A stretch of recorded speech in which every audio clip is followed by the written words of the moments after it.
辛苦了。没有人。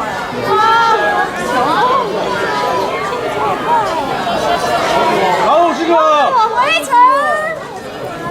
辛苦了。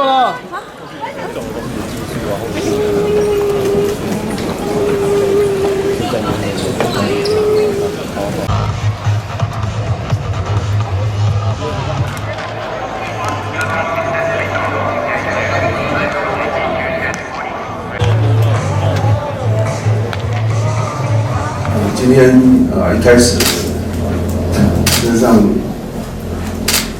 战况很焦灼。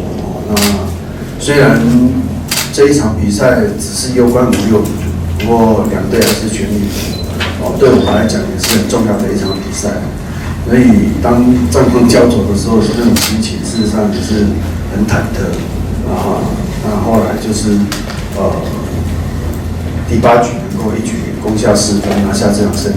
那也谢谢球员奋战不懈，这样就是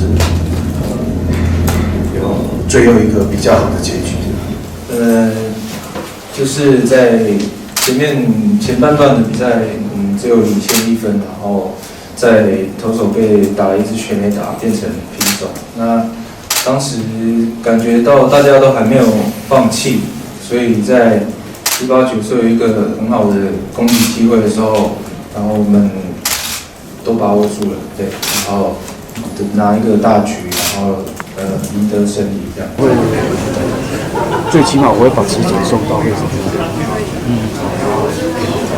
结果怎么样我不知道。我想，因为6强就是每年季赛，然后当然球队也是要那个，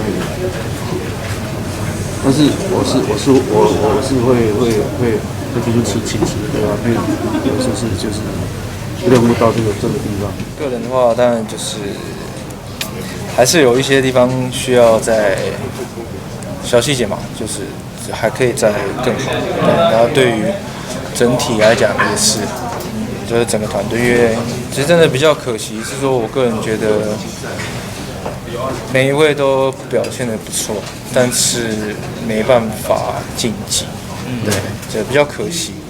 那而且我个人也是，算在成棒来讲第一次穿中华队的，就是代表台湾，然后出来比赛。